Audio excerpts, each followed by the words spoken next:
Fue el final de la llamada década ganada.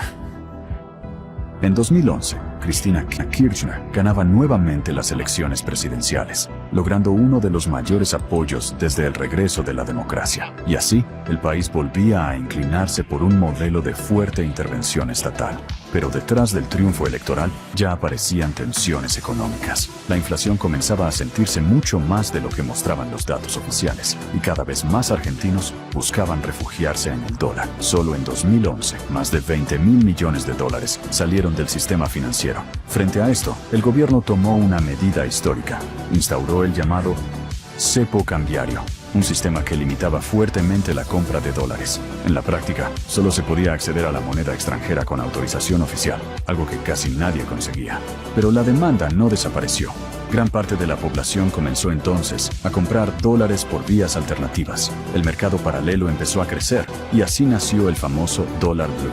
Al mismo tiempo, para cuidar los dólares disponibles y fomentar la industria nacional, el gobierno comenzó a cerrar cada vez más las importaciones. Con dos precios distintos para el dólar y sin acceso a materiales importados, muchas empresas ya no sabían a qué valor vender, ni tampoco podían reponer mercadería, y así comenzaron a faltar productos. Entraban cada vez menos dólares al país y se formó un círculo que se retroalimentaba cada vez más. Y, al mismo tiempo, la distancia entre el dólar oficial y el paralelo comenzaba a separarse cada vez más. En abril de 2013, un domingo por la noche, el periodista Jorge Lanata mostró imágenes que sorprendieron al país. Cámaras ocultas habían registrado una financiera en Puerto Madero. Allí, colaboradores de un empresario contaban millones de dólares en efectivo durante horas, en lo que parecía una maniobra de lavado de dinero. Las imágenes recorrieron todo el país y generaron un escándalo inmediato. La pregunta era inevitable: ¿de dónde venía ese dinero? Todas las miradas apuntaron a un empresario vinculado a la obra pública durante los años kirchneristas, Lázaro Báez, quien había pasado de ser prácticamente un desconocido a manejar miles de millones en contratos estatales. Pero el escándalo recién comenzaba.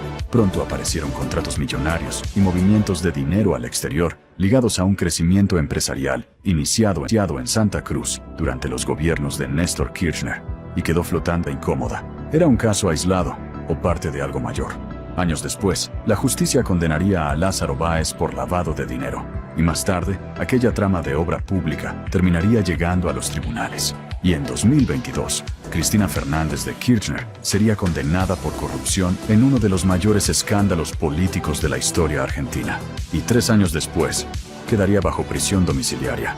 Pero mientras el escándalo ocupaba los titulares, la economía comenzaba a entrar en una etapa cada vez más delicada. En enero de 2014, el gobierno se vio obligado a aplicar una fuerte devaluación. En cuestión de días, el dólar oficial subió más de un 20%.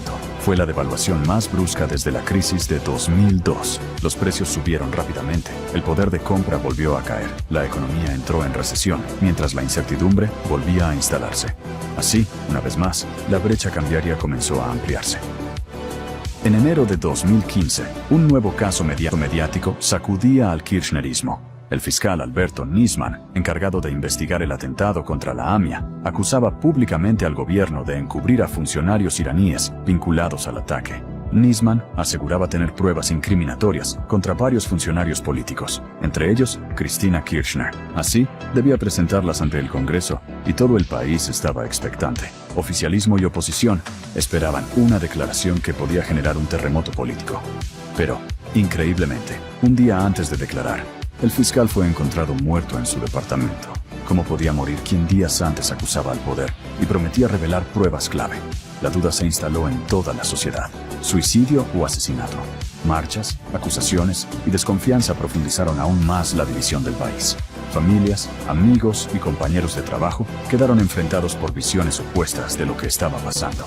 Una vez más, la imagen del kirchnerismo se debilitaba mientras se acercaban las elecciones presidenciales. Y esta vez, el país iba a votar por el cambio. En una votación histórica, Mauricio Macri se imponía en el balotaje y se convertía en presidente. Después de 12 años, el ciclo político llegaba a su fin.